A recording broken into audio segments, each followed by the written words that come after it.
Tod, Not, Leid und kein Erbarmen. Seit Jahren herrschen ein modernes Konflikt in Ländern wie Syrien, Afghanistan und Kamerun. Kinder, die während dieser Zeit geboren sind, kennen nichts anderes als Gewalt und Elend. Zur Schule zu gehen zum Beispiel oder einfach mal auf der Straße mit Freundinnen zu spielen. Für viele Mädchen und Jungen ist die unvorstellbar. Gibt es Vorschläge, wie die Gewalt eingedämmt werden konnten? In der heutigen Ausgabe von Nyimas Bantaba werde ich zusammen mit meinen Gastinnen über die Rolle von Migrantinnen bei der Konfliktbewältigung in ihren Heimatländern sprechen. Was sind ihre eigenen Erfindungen und wie sehen Sie selbst Ihre jetzige Rolle und Chancen, die Situation in Ihrem Heimatland zu verändern oder zu verbessern? Mein Name ist Nyimas Bantaba. Herzlich willkommen zu Nyimas Bantaba. Some people are displaced annually due to affected disaster relations in conflict, war or climate change issues from countries of origin. As host countries, most of the displaced or migrants took up the challenge in advocating or managing this conflict and crisis through individual and organizational influences. How or what role are migrants playing in conflict resolutions in their home countries? Welcome to Nyimas Bantaba. My name is Nyimas Bantaba. In our today's edition, I'll be talking about or looking about the role of migrants in conflict resolutions in their home countries. My first guests are Cornilius Fogha, a conflict researcher from Cameroon, a Cameroonian conflict researcher, and Ahmad Wali Temori, an Afghan journalist and a political science student by the FU, advocating or playing key roles in the current conflict of his country, Afghanistan. And last but not the least, I should even start with ladies, but pardon me, Lina. Lina is actually joining us live via Zoom.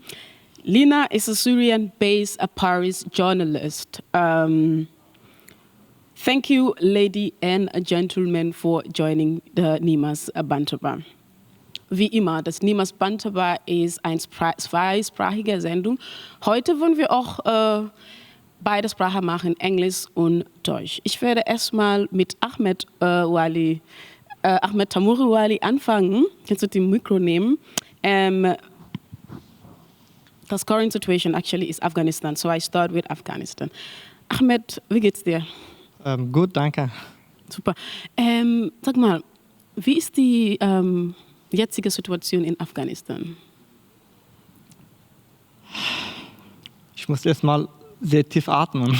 Ja, verstehe. Weil tut mir echt leid. Ich weiß, es ist eigentlich gar nicht einfacher, was gerade in Afghanistan passiert, in Kamerun, in Syrien, aber gerade ist Afghanistan, ja?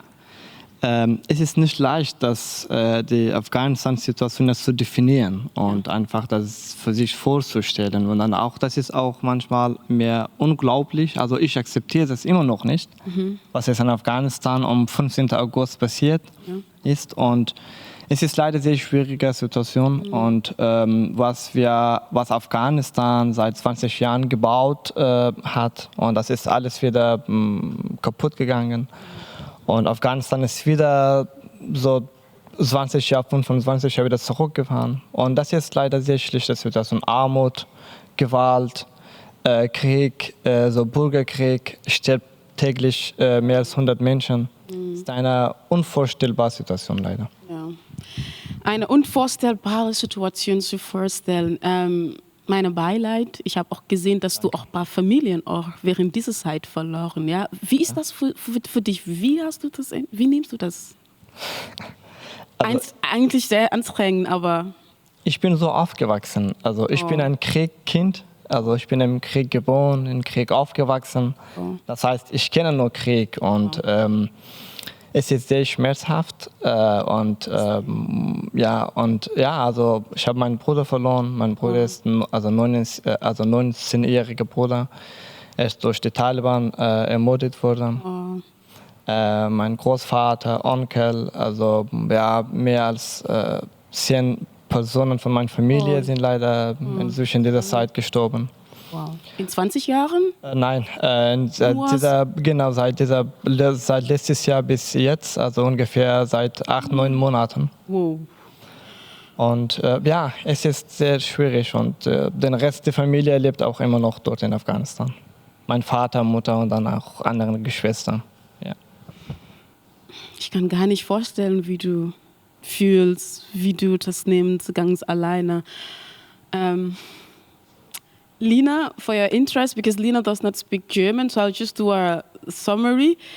I don't know, I'm so emotional. I just feel like crying, but I hope I can contain that.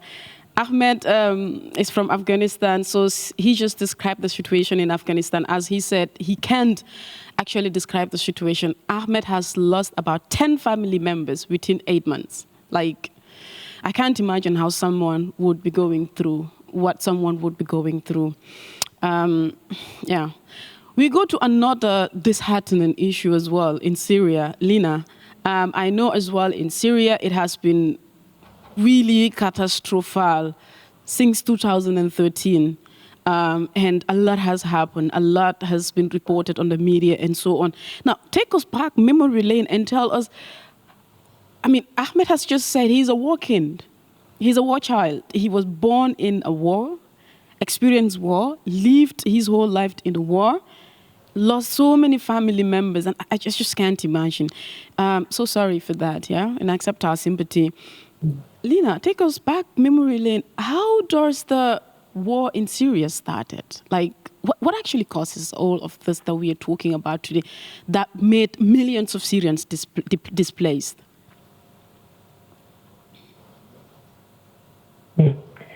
Actually, it started in 2011 where the Syrian people inside Syria explode, and we can say, like we call it revolution, and they start their revolution, especially to ask for their dignity and freedom. And then if Ahmad say he lost 10 of his family, we can imagine that every Syrian family in Syria lost at least one member in each family in Syria, at least, even killed, or by bombing, or by arrested, or by killed under torture. So you cannot imagine. It is very sad to you cannot talk to any Syrian outside or inside. He will or she will tell you a very bad story, a very sad story about we lost our member, family or friend, or like, for example, in our Radio Rozana, where we work, we lost many journalists, many citizen reporters, some of them killed, some of them dead under torture, and some of them they arrested, and we don't know anything about them till now. So it is like you said, it's a human disaster happening in Syria if we compare, and we have been in this since 10 years now, since 2011. So we will become now in the 11 years. So imagine how the feeling of the Syrians now after 10 years of this. Viewers, we urge for your discretion in this. It's actually like really emotional, and I mean, it's always difficult to come up with topics that would really make you emotional, and but we have to deal with it because that's the concept of Nyimas Bantaba. We actually talk about issues that are affecting, especially us migrants. This is why we have this platform. To another heart-threatening or heart-aching situation in Cameroon. Cornelius, good to have you here as well. Cameroon is currently beset as well by a third humanitarian crisis caused by the conflict in the Central African Republic, war that broke out in 2012, also almost a decade ago. What led to this civil war and current conflict that is going on? I think we would need a whole historical background to all of that. But in short, I think from my own understanding, because all of these things, like we said, are very emotional, but I believe also very subjective. We have a very subjective understanding of these things. And as a Cameroonian with a subjective stance and a very particular experience of the conflict, I would say, my understanding of it is that it starts with the very creation of Cameroon, of the nation Cameroon and as a whole, with having two parts of a country that was initially created by Germany, administered by two other different colonial masters, and then having to force them to unify without having to take into consideration all of the exigencies of living together and the wishes of these people, and creating a structure that really works for living together. Of course, you have this colonial background, you have a problem of mismanagement in terms of the political structures that succeeded those colonial masters, whether by design or by inefficiency. I tend to think it was by design, because you have colonial masters have a vested interest in when countries are, of course, politically mismanaged. But yeah, the simplest way to describe the current state of affairs in Cameroon now would be to say that it's chaotic. But chaos is not something simple to understand. Within chaos, when you say something is chaotic, it means you can't understand it and you can't put it in simple terms. For many years now, 5 years going, the conflict in Cameroon has been ranked the most neglected conflict in the world. But when I looked at this, I said, oh, well, this is an interesting statistic, because for me, I cannot neglect it. I want to forget it, but it's there. In your dreams, in your daily life, someone calls you and it's there. And so you wonder, well, neglected by who, by whom, and who is this knowledge for then? Something that you can't neglect, that is a part of your daily reality, it's ranked as a neglected conflict. So, well, of course, it's chaotic also because you lack access to information about what's really going on. You know that people are killed, but you don't know how, where, when, and how many people were killed. So there's also an acute lack of information, which makes dealing with the crisis as a whole very difficult. And of course, I would understand it being neglected in that sense, but also the lack of information is quite intentional on the sides of the parties in the conflict. Mm-hmm. Yeah. What actually brought conflict? Almost what Lina and Cornelius said connote almost the same. In Syria was more of revolution, and in Cameroon it's more of political policies, colonial impact or influences, lack of information that brought in this chaotic and so on. I mean, I can't imagine. Personally, in my country, we've never experienced war, and hopefully never. And I always felt bad, and I couldn't just imagine how countries like you guys that I am talking to, where you're from, are feeling right now. But Ahmed, mehr als 10 Jahren in beiden Ländern sind Krieg, Konflikte und so. Wie hast du das auch in Afghanistan angefangen? Warum? Warum so seit 20 Jahren bis heute Krieg, Krieg, Konflikt, katastrophal? Wie hast du das entstanden? Ja, ich muss auch sagen, das Krieg in Afghanistan ist jetzt nicht seit 20 Jahren, es ist mehr als 20 Jahren, sogar jetzt ist von 40 Jahren, also mehr als 40 Jahren. Das Krieg ist jetzt, das hat 1907 und also 70 Jahren so einfach begonnen. Und deswegen, das ist nur einfach der Afghanistan, wo Afghanistan liegt, das ist die Zentrale aus also Asien. Und geografisch, Afghanistan ist eine sehr wichtige Ort.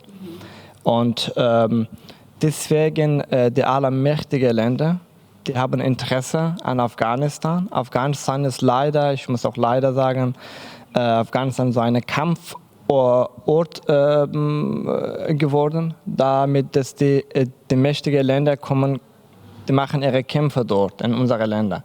Sterben unsere Menschen, wird unsere Häuser kaputt gehen und das alles, der aller Schaden wird uns gebracht, also uns Afghanen, aber die machen sein eigenes Politik, also sein eigenes seine eigene Diplomatie in diesem Land. Entscheidungen, Ja, die Leute. richtig. Und das ist jetzt... Das ist auch Diktator, ja? Ja, das ist ganz genau so. Und von einer Seite, also wenn wir jetzt nach 2001 sprechen, mehr als 40 NATO-Länder waren in Afghanistan. Mehr als 40. Die haben 20 Jahre dort regiert. Aber in einer Woche Taliban hat die ganze Diplomatie, die ganze zum Beispiel Regierungssystem, was die gebaut haben, das alles kaputt gemacht. Wie konnte es möglich sein? Ich meine, wenn in einem Land 40 internationale Länder, die mächtigen Länder dort investiert, Milliarden Dollar, wie konnte es möglich sein? Wie konnte es möglich sein, dass in einer Woche das ganze System wieder kaputt geht? Das heißt, die haben dort nichts gemacht. Und das heißt, die haben dort kein System gebaut. Und das ist, also von daher versteht man, dass Afghanistan ist so ein Kampfort leider. Für diejenigen, dass die seine eigenen Interessen folgen dort. Und Iran macht sein eigenes Interesse, Pakistan ebenso, Amerika, Russland zum Beispiel. Und die alle machen sein eigenes Interesse dort und das ist genau Schaden uns gebracht. Wird unsere Mutter, unser Bruder, unsere Schwester, unser Vater wird einfach zum Beispiel so gestorben. Und wir sind einfach geflüchtet. Wir sind Afghanen, sind jetzt seit 40 Jahren auf der Flucht. Seit 40 Jahren. Das ist, ich meine, seit wann, also wie lange noch sollen wir einfach zum Beispiel flüchten von unserem eigenen Haus? Und wenn wir auch woanders kommen, woanders gibt uns auch nicht ein sicheres Ort. Die sagen, ein Land ist, also zum Beispiel Deutschland, Bundesrepublik Deutschland. Die haben vor die Taliban bevor die Taliban die Kontrolle von Afghanistan übernommen haben, die deutsche Regierung hat gesagt, Afghanistan ist ein sicheres Herkunftsland. Ja, bisher, ja. Die haben afghanische Geflüchtete wieder zurückgeschickt. Was auch interessant ist, ja. Es ist eigentlich schade, und wir müssen auch über die Realitäten sprechen. Lina, it all goes down to like over 4 decades of conflict. It all started, like you guys said, with domestic revolutions, and then comes an international interest. It all goes back to colonization that we would also be, of course, looking at.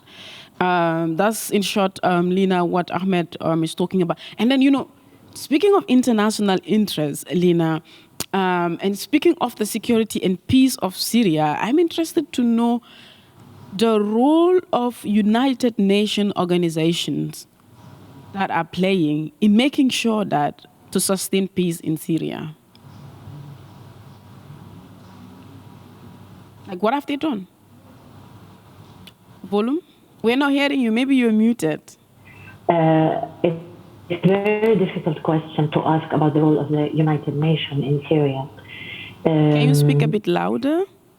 Yeah, it is very difficult to talk about the role of United Nations in Syria because, as we know, it's an international organization. It should be like solving the problem and stop killing people inside Syria by UN or by United Nations. And Syrian people, where they start screaming, help us, where they have been like killed and dying since 10 years, they were really hoping that the United Nations or the international community will listen to them and will help them and stop killing them. But unfortunately, I cannot say specifically what the United Nations is the role there. But Syrian people know that they still be able to be killed while nobody can ask about them, while nobody can help them to stop. And after all this, all the media and the international community talking about returnees to Syria. How can Syrians return where they know that they will be able to be killed without any international organization can stop this? So you cannot ask Syrians to go there, to go back if they don't feel safe to go there. You know, even the people who are inside and checking for help during all this year, they lost their hope that international community or United Nations will help them. So all the Syrians inside, they really lost their hope to be helped or to give them some like really inspiration to stop this disaster it's happening inside Syria. Interesting. Like Nina said, it's actually very difficult to ascertain or talk about the role of the United Nations organization. That is international interests and influences. It all goes back to that interest and so on. But then to Cameroon, Cornelius, in the northern part where the current conflict is severe, kids do not wear. I mean, I was watching a documentary on Deutsche Welle like last week or 2 weeks ago, and then I saw kids like, I go to school like hidden. They don't wear their uniforms because they're feared to be killed or kidnapped. What's your take on this practice muted on these innocent kids? So before I talk about that, I'd like to take a moment to just acknowledge the people that have died. This month in November, on the 24th of November, you had a group of unidentified people go into a classroom with students attending a class and a teacher teaching, and exploded an improvised explosive device and opened fire in the class, killing 4 students and 1 teacher, injuring several others. The classroom, within the context of the Cameroonian conflict, or the Cameroon Anglophone crisis, as most people call it now, has become a war front. In that, this initially started in 2016. I mean, the current phase of the conflict that we are seeing now, because like I said, it's something that has existed from the very creation of the nation Cameroon. But the current phase of the conflict that started in 2016 started with teachers and lawyers going out to demand, Anglophone, English-speaking teachers and lawyers going out to demand to be respected and to have a system that they recognize as an English-speaking system of education in the English-speaking regions of Cameroon. And so, the government answered to this by violently and sending out military officers to repress these protests and these strike actions.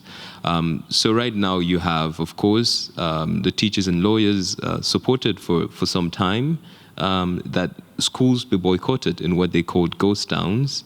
And now the separatist groups have, of course, completely taken over that and imposed ghost towns on Mondays, mandatory, and sometimes Mondays and Tuesdays, sometimes on the whole week, depending on the significance, historical significance of that week or that time of the year.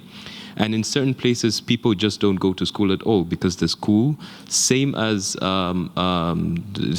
churches and every other place, as the street in the English-speaking parts of Cameroon have become a place of conflict and a place of fighting to gain some sort of control. Of course, what my personal take is on this is it's totally regrettable that this has to happen, that people have to forgo their education to have freedom. It shouldn't be a trade-off at any given point.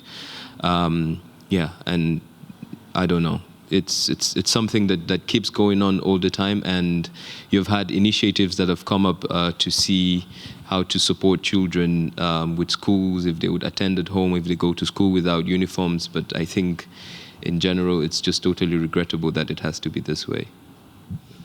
And I don't know for how long we are expecting this to go or to end. I mean, like, imagine, these are innocent kids, that are like features of, they're the future leaders of the world, or Cameroon, you could call it if you want.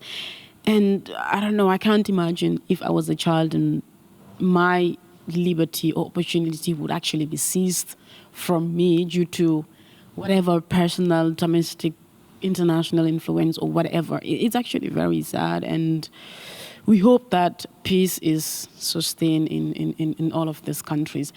And Ahmed, to you, mehr als 2 Millionen Afghanen sind eigentlich überall der Welt, wie du gesagt hast vorher, like in Afghanistan. Deutschland hat gesagt, ja, die sind ein safe country. Also das heißt, die Afghanen bekommen fast kaum Asyl, wenn sie ein Asyl beantragt. Ich würde mich interessieren zu wissen, was ist das Rolle, dass zum Beispiel internationalen Organisationen wie UNO, wie UNICEF für Kinder und so.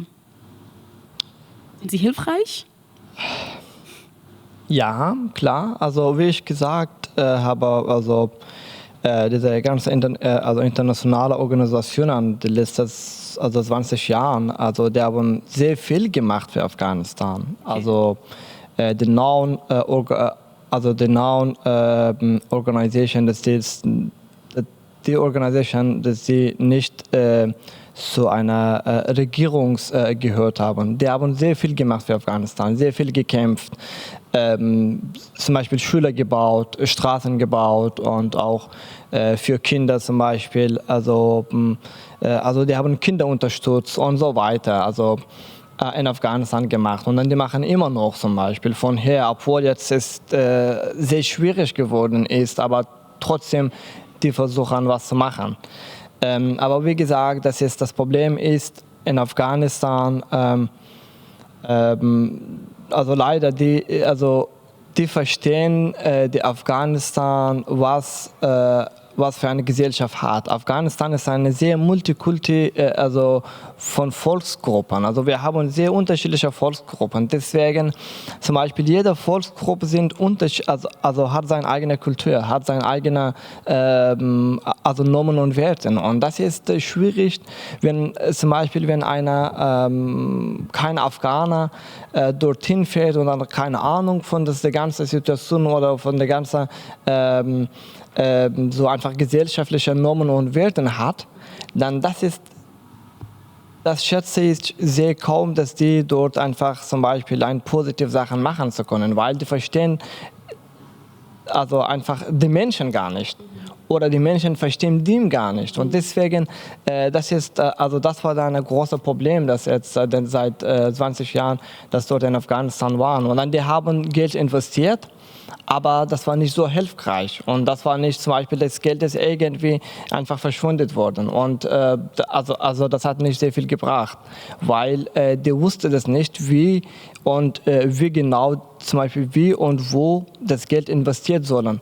Deswegen, das ist ich meine, es sollte so viele Afghaner-Experten geben, damit die genau verstehen oder sie müssen genau diejenigen beauftragen, dass sie in Afghanistan gelebt haben und dann so eine Ahnung von der afghanischen Gesellschaft haben, die verstehen, wie die Gesellschaft funktioniert. Und wie kann man mit der Gesellschaft einfach zum Beispiel so umgehen kann. Das ist, zum Beispiel in einer Provinz, wir haben 7 verschiedene Sprachen. In einer Provinz. Stell dir vor, dass dann, wie wäre denn in allen anderen Städten? Und du hast über Kulturunterschied auch hier gesprochen. Und ich habe mich gerade gefragt, hat das auch mit politischem Interesse auch zu tun? Weil zum Beispiel, du hast auch gesagt, also mit dem Flüchtlingskrise von Afghanistan, Deutschland tun auch nicht so viel, weil die sagen, ja, Afghanistan ist ein sicheres Herkunftsland. Wenn alle fliegen, wenn wir gerade sehen, was in Afghanistan passiert, aber trotzdem, ja, Afghanistan ist ein sicheres Herkunftsland. Und jetzt sprichst du über kulturelle missverständlich. Ja, das ist auch, die Sache ist, wie ich gesagt habe, die internationalen Länder, zum Beispiel, also was Deutschland gemacht hat in Afghanistan, klar, die Afghanistan und Deutschland Beziehung das war immer freundlich. Wir sind jetzt seit mehr als 100 Jahren befreundet. Afghanistan und Deutschland sind so einfach zum Beispiel historisch und politisch miteinander befreundet. Zum Beispiel unser ehemaliger König Amanullah Khan Er war damals, also Anfang 19 Jahren, er war in Deutschland, er ist in Deutschland gewesen mit seiner Frau. Und von damals hat die deutsche und afghanische Beziehung oder Freundschaft begonnen. Und das heißt, wir haben so zusammen gut befreundet, Afghanistan und Deutschland. Aber was das zum Beispiel, klar, Politik macht seine eigenen Sachen. Und wie du sagst, zum Beispiel Deutschland unterstützt oder gibt es nicht so ein sicheres Ort, also Deutschland ist nicht ein sicherer Ort für Afghanen. Es ist leider seit Jahren war so. Und als ich selber nach Deutschland kam und genau, die haben erstmal mein Asyl abgelenkt und dann meinte Afghanistan ist eine sichere Herkunft, dann du kannst wieder zurückgehen, du kannst zum Beispiel nicht in deiner Provinz leben, du kannst woanders gehen. Und also das hat zu mehreren, zu 1000 Afghanen passiert und das ist immer noch so, obwohl jetzt niemand darf nach Afghanistan fliegen. Es gibt kein zum Beispiel so Flüge nach Afghanistan, aber trotzdem ihre Asyl ist abgelenkt und dann die machen seine eigene Politik und leider das ist das ist so, dass immer Politik macht das schlecht und ich sage, wir müssen ich meine, die Wert eines Menschen ist sehr höher. Wir müssen nicht mit Leben von einem Menschen so zum Beispiel spielen. Und das ist eine Freiheit und ein sicheres Leben braucht jeder Mensch. Das ist das Recht von jedem Menschen. Und ein afghanischer Astronaut, ich habe ihn vor 2 Jahren interviewt. Wir haben einen Astronaut, er ist in den 80er Jahren nach All geflogen und dann war er 8 Tage dort. Damals, wir hatten einen sehr schweren Krieg in Afghanistan gehabt, Bürgerkrieg. Und dann hat es mir erzählt, ich habe ihm erzählt, wie war das für dich, wenn du diese Planeten, also die Erde von das U-Bahn gesehen hast. Er hat mir gesagt, als ich das Erde gesehen habe von der U-Bahn, ich habe gedacht, dort ist mein Zuhause. Ich habe nicht gesagt, zum Beispiel ein Part oder ein kleines Bereich von des Planetes, dort ist mein Haus. Und dann hat er gesagt, ich habe den ganzen Planet mein Haus genannt. Das heißt, der ganze Planet gehört zu Menschen. Okay. Jeder braucht ein sicheres und freies Leben. Und dann, das ist das Recht von jedem Menschen. Jeder braucht ein sicheres Ort, damit für sie das Zuhause sein könnten, in short. Lina, Ahmed has talked about the international influence in Afghanistan, how they are supporting and how best they could be supporting, like for example in Germany, is not taking any refugees from Afghanistan because they believe it's a safe country despite the bombs and whatever we're seeing, and especially to women. Ahmed will be talking about that as well. Lina, you are a very outspoken journalist, currently giving or restoring voices into the Syrian community. One example is with Radio Rozana in Paris, which actually serves as the voice for the voiceless, speaking about or looking on issues about the current situation in Syria. Now, how influential is your work to the many, especially the displaced Syrians? We describe ourselves as community media. That means that we are working on the society because we believe that it should be for a better future in Syria. We should build from the bottom of the society together. And we should talk with the people and not to the people. And that's something we do it in our program.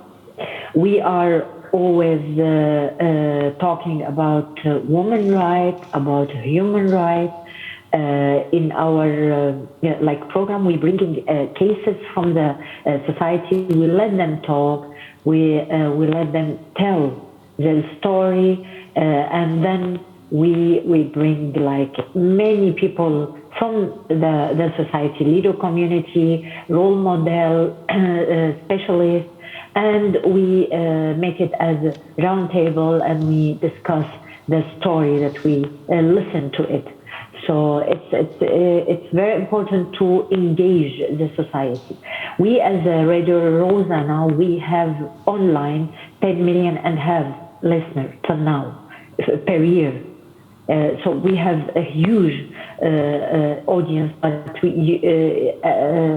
also you have to engage the audience. It's not only you have an audience listening to you, you have to engage them with your content, and that's something we do on radio.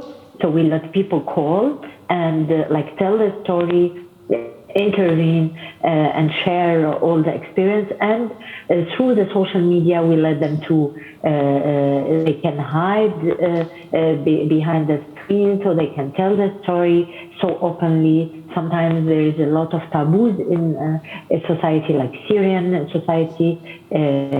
We are a conservative society, so if somebody wants to tell a story concerning taboo or something like this, they need to hide behind the screen or to hide behind even the phone call. So when you talk with your voice, it's not like when you showing your face.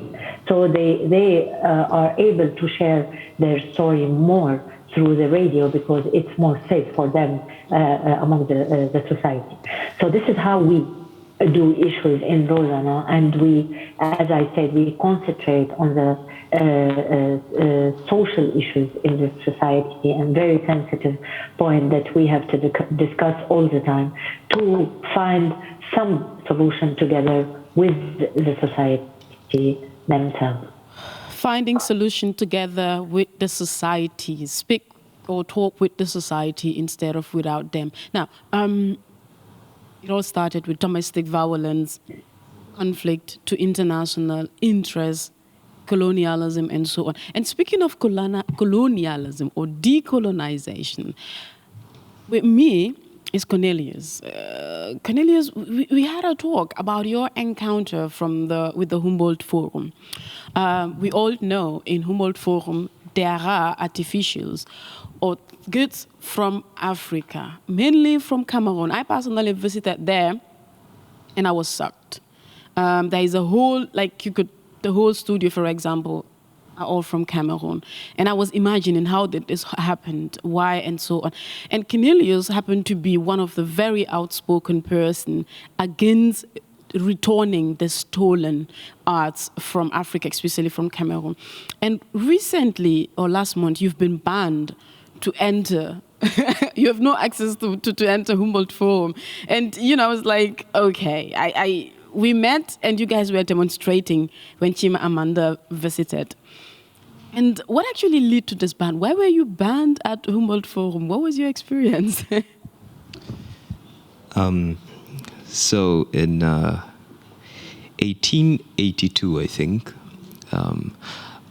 an American psychoanalyst or psychotherapist came up with the name of a disease called drapetomania.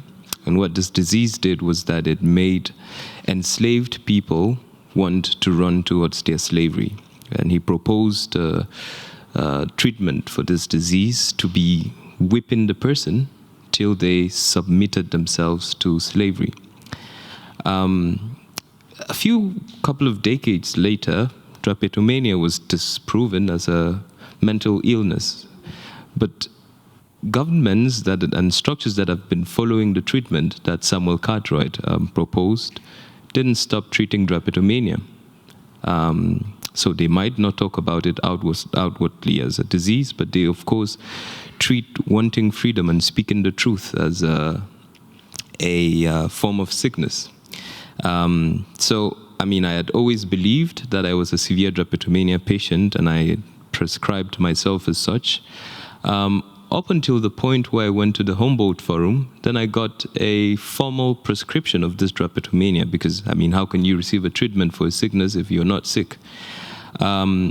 So what happened was I had participated in a protest before going to the Humboldt Forum, and I then went to the Humboldt Forum on a visit on the invitation of a friend. It's something that I would normally not do. Yeah. No, I wouldn't pay money to see what is mine. But of course I did go, and inside there it was emotional. But not very many. I mean, there's so many people that can relate to this. Having the same feeling of going into a supermarket and having someone follow you because they think you're going to steal something. So I had a security guard already follow me in the Humboldt Forum because I looked suspicious. Even though I was super well dressed, I felt good on that day. So I walk in the forum and I go to the place where the subject of the founder of my kingdom was imprisoned behind a glass wall, and I start talking. People come and they say, "Oh, this is from your country." I say, "Yeah," and they're like, "It's so nice." No, I said, "No, it's not nice. You should give it back to us." Heartbreaking to see. And yeah, but something happens, and this guard starts. We have a conversation because my friend was leaning on a piece of glass, and he said the glass would break. So I asked him what would happen if the glass breaks, and he says he would go to prison or he would have to pay a fine or something. And I said, "Well, it's not intentional. What if I intentionally break that glass, take that thing out the same way you killed people, and bring it back to Cameroon?" A bold move no one would do, right? Yeah, of course. I was there, and the moment you go near to this thing, and it's alarmed everywhere. Ooh. And I was like, look, like my own thing, it's alarming to inform them that I am near it, like maybe I'm going to steal it or so. And when they were stealing it, nobody cares. There was no alarm. I mean, of course, people did care. People asked for it back, but you killed 800 people. Just to get it. 800 people. So, of course, I'm not killing anybody. I'm just breaking a piece of worthless glass. You know, you were so honest to tell them, this is mine. I want to take it back. Yeah. But what happens if I asked the question? The thing was, I asked the question, and he said, "Are you threatening to break the glass right now?" I said, "No." You said, "If he breaks the glass by mistake, he would go to prison." I said, "Well, what happens if I break the glass intentionally and take something out, which belongs to me, of course?" And he said, he whispered into the microphone to the walkie-talkie. He said 216, that was the room we were in, and I was escorted out by 14 security officers, and I got a ban from the Humboldt Forum, never to come to the Humboldt Forum again. So yeah, I mean, that was my treatment for drapetomania. That was your experience. I would have to ask a follow-up questions on that. And when you told me that, I was like, this should go to the media, right? Mainstream media should actually talk about this, not just return the goods stolen and that's it. But here is someone who has took a super bold step that no one would think of doing it. I can't do that, right? But then you've approached few media houses and it's like no one is interested to talk about it. So this is where you have the Nyimas Bantaba platform, an open platform where you can talk about everything that is affecting us, migrants and the society. So I'll have to do a follow-up question on that, but let me go to Ahmed. It's like I think we have only 14 minutes left, but I'll try to summarize. Now, Ahmed, als Migrantinnen, was ist deine Rolle, dass es gibt Frieden in Afghanistan? Also, was machst du? Also ich habe gelesen oder du hast mir gesagt, dass du arbeitest zusammen mit einem Projekt. Ich würde über das Projekt fragen, dann kannst du erzählen. Aber mir interessiert zu wissen, was genau machst du individuell oder weiß ich nicht mit einer Organisation, damit in Afghanistan ist so Frieden. Es ist eine sehr, sehr schwierige Frage. Das kann und auch es ist nicht einfach, leider. Ich meine, wir haben ein Sprichwort, wir sagen, mit einer Hand gibt es keine Sau. Also mit einer Hand kann man nicht klatschen. Es sollte zwei Hände geben, damit man so einfach klatschen kann. Man would say, you can't eat the world with an empty stomach. Yes. Du kannst das Welt nicht essen mit einem, wie sagt man, leeren Bauch? Ja, mit einem leeren Magen. Leeren Magen, genau. Klar, Afghaner muss selber alle miteinander zusammensitzen, weil das Land gehört uns. Die anderen kümmern sich nicht. Also die anderen machen seine eigene Politik und dann gehen wieder raus.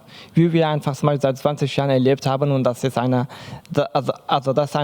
sehr guter Beweis für uns alle geworden. Ich meine, der Afghaner muss selber sitzen und dann miteinander klarkommen und dann sagen, das ist unser Land, das Land ist unsere Mutter. Wir müssen uns auf unser Land kümmern. Ich bin selber, was ich machen kann. Also klar, ich bin ein Student, ich bin auch ein geflüchteter Afghaner, das hergekommen bin. Ich kann nicht so viel ändern. Aber was ich machen kann oder was ich zum Beispiel darauf so Einfluss habe, also vorher ich habe alleine Spender gesammelt. Ich habe immer einen Text geschrieben und dann an meinen Freundkreis geschickt. Und ich habe so ein bisschen Spender gesammelt und dann dort nach Afghanistan geschickt. Für zum Beispiel, ich habe die Spender in unterschiedlichen Bereichen benutzt und einfach investiert. Zum Beispiel für Frauen, dass sie ihre Männer im Krieg verloren haben. Kinder, dass sie ohne Vater und Mutter auf der Straße leben. Zum Beispiel, ich habe Schüler renoviert. Ich habe zum Beispiel für die Studenten und Studentinnen zum Beispiel ihre so einfach Wohnmieten bezahlt und so weiter. Also als ich das alleine gemacht habe. Aber jetzt arbeite ich mit einer großen Organisation, dass die seit Jahren dort aktiv sind. Das wird meine letzte Frage sein, ja? Okay. Das kannst du so ein bisschen warten, Alles dann klar. gehe ich zu Lina. Lina, you know, Ahmed is talking about the individual influence that he is doing. Like, thank you so much. I'm so proud. Like, it's also emotional to hear what you personally do at a personal level, like collecting donations through friends, through the community, renovating schools, sending those donations to like widows, women that lost their husbands, you know, helping school kids, which is so amazing, right? Thank you. I mean, and Lina, now, you know, we talk about conflict, we talk about domestic violence, we talk about bombs, we talk about war and all that. And at the end, we said, Assad, Assad, Assad. How would you describe Syria without Assad?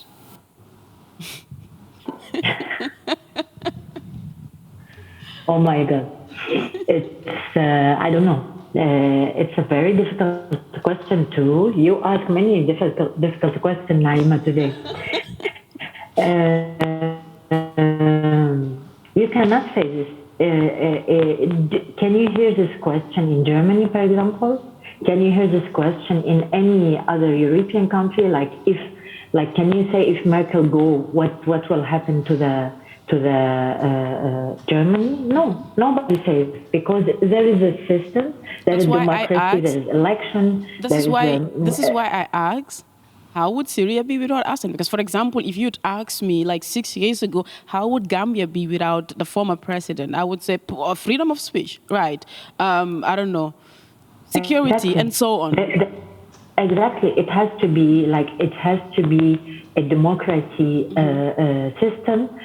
People have to do election without any censorship or any manipulation. They have to choose the person that they will, or the government that they will give them all their rights, all their needs. Like you said, freedom of expression is the most important thing that in Syria is, according to our Reporter Without Borders, Syria is from the very bad country, freedom of expression.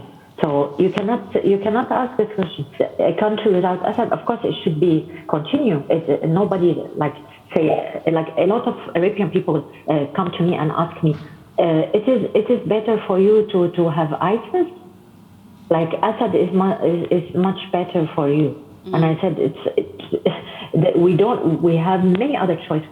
We don't have only Assad or ISIS. It's not a comparing at all. It's not a choice that you ask me. Of course, the Europeans, that they don't follow the Syrian situation. Exact. So of course it has to be a country where we can express our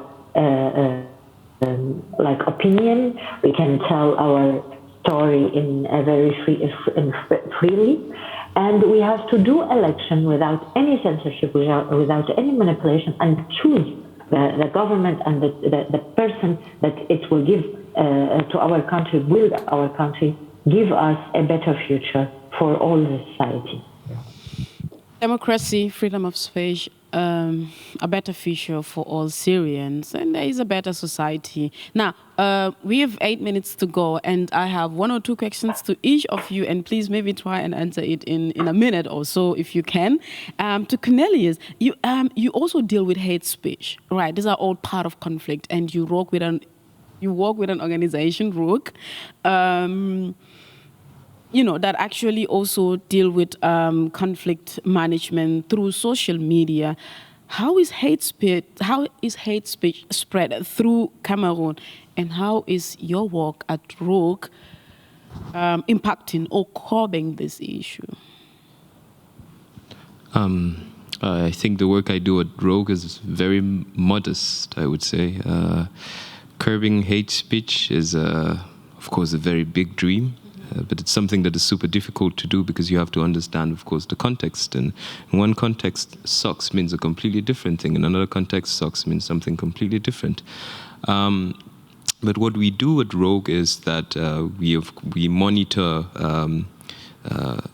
hate speech online and the use of hate speech and how it influences or impacts the conflict on the ground. There's, of course, a very direct or indirect relationship between hate speech and the use of language online in terms of incitement to violence, in terms of degradation and propaganda and all of these things, and how it impacts the intensity of the conflict on the ground. And so basically we have been monitoring how the ups and downs in hate speech have also influenced on the ground the conflict activities. One thing that we also find then is that the diaspora, of course, have the most access to information and communication technologies, and most of the time the diaspora, knowingly or unknowingly through misinformation and disinformation, are the ones that push the most hate speech, forwarding messages that they have not clearly verified. So at one point or one part of the job, it feels super helpless to just be looking at people do this thing without getting involved. But of course, we also have projects that get directly involved with telling people and educating people on how to identify misinformation, how to identify disinformation, what to do, or the steps to verify, and all of this. And I think, yeah, in that modest way, 1 or 2 people have been changed. I mean, change would come one day, and that's super modest, and kudos to you as well. Ahmad, erzähl mal jetzt, Kinder auf der Straße, in einer Minute, was macht ihr dort mit dieses Projekt? Ich bin eigentlich wirklich beeindruckt, was du machst in deiner eigenen Sache mit Organisationen und so. Ja, also wir sammeln hier Spende. Und dann schicken wir das nach Afghanistan. Klar, es ist leider, ich kann das sagen, das ist jetzt die Armut in Afghanistan ist sehr hoch. Alle Afghanen leben jetzt in Armut, leider, weil dort jetzt keinen Job gibt, keine Arbeit und keine, also einfach keine Handlungen und so weiter. Deswegen gibt es keinen Job mehr und dann gibt es kein Geld mehr. Und es gibt Tausende von Menschen, Tausende von Kindern, die auf der Straße schlafen, wirklich auf der Nacht, in so ein kaltes Wetter, die schlafen auf der Straße. Aber wir haben so 3 Häuser gebaut, dort für die Kinder. Wir sammeln Spenden hier und dann schicken wir dort. Auch natürlich für Mädchen und Junge, für beides. Und ja, und dann wir unterrichten dem, also Sprache und Englisch zum Beispiel, Computer und auch so Handwerk zum Beispiel und auch und so weiter. Und dann auch, die bekommen so auch Essen, Klamotten und so weiter. Wir unterstützen mit solchen Sachen. Wow, das ist hey, Hammer. Ja, ihr seid großartig. Lina, you are an award-winning journalist. I mean, we all know Reporter Without Borders. A reporter on against any journalist that hit that prize is really a good journalist. Now, you're also the president of the Community Forum Europe. Congratulations. Now, tell us about this award in a minute, and then I have a final question to each of you. We have 3 minutes to wrap up, so do us a favor and answer in seconds. So should I tell you about the award? Yeah, you mean? the award in short, and you know. Yeah, it was given to me as Lina Chawaf, but as even representing Radio Rozana, that is fighting for freedom of expression and especially like freedom in press. And this is very important. So it was given in 2018, and this year we were invited in Nobel Prize even as a guest honor as Rozana. Even according that they give the award this year to Maria Ressa and Dmitry Morotov. So it was an honor for us as Rozana, and for me, I was so proud that we were the only Arab media in Nobel Prize who were invited as an honor guest. So that means we really on the right, how to say, on the right track. So we really going ahead for a better freedom of expression in Syria and in the world, not only in Syria, and a better freedom in press. Freedom of speech, freedom of press, not just in Syria, but in the whole world. Finally, Cornelius, what would be your last word? What can we do to cope this conflict, war, I don't know, crisis and so on, in 30 seconds? I think we've been treating the symptoms all along. The UN and all international organizations do really good jobs.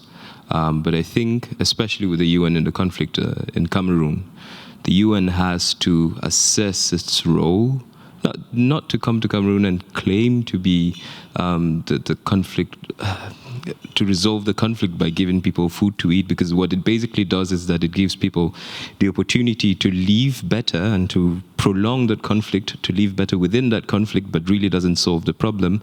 But especially with the role of the UN in Cameroon is that during the independence of Cameroon and the creation of Cameroon, people asked in the English-speaking regions of Cameroon, because the UN organized a plebiscite to have a third voting option, which was to have independence as a country in its own. But the UN took that option away completely.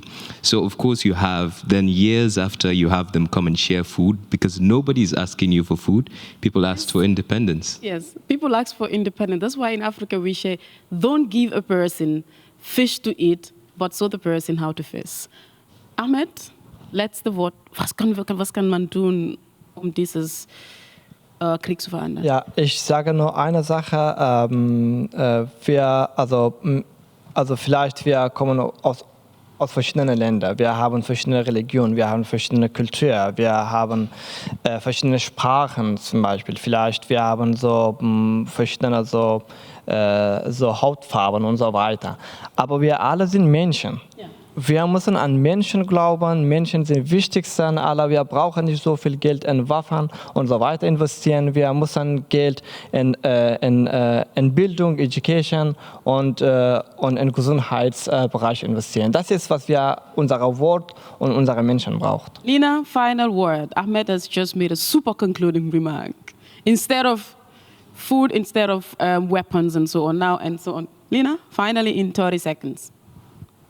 Yeah, exactly as I said before, freedom of expression, freedom in press is the most important thing, because we will have like independent access to information, and this is very, very important to a healthy society, that they will choose their like own decision who will be, like you asked me before, who will be instead of Assad like controlling Syria.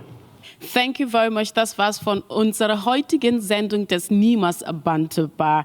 Wir haben über das Thema die Rolle von Migrantinnen bei der Konfliktbewältigung in ihren Heimatländern gesprochen. Bantaba ist ein traditioneller Treffpunkt, wo Leute zusammensetzen und diskutieren alles, was in der Gesellschaft gibt. Zum Beispiel, der Name Bantaba eigentlich leitet sich von dem Wort Baum ab. Der Begriff stammt aus Mandinka, meiner Muttersprache, werde aber meist in Gambia und Senegal ausgesprochen. Auf das Bantaba-Bühne beschäftigen wir uns mit verschiedenen Themen. That was all we have for you on today's edition of the Nyimas Bantaba. My name is Nyima Bantaba. We had talked about the role of migrants in conflict resolutions. I have learned a lot myself, and my special guest did, their best to discuss about this. We shout for your discretion. It's actually emotional, especially at the beginning. Thank you so very much.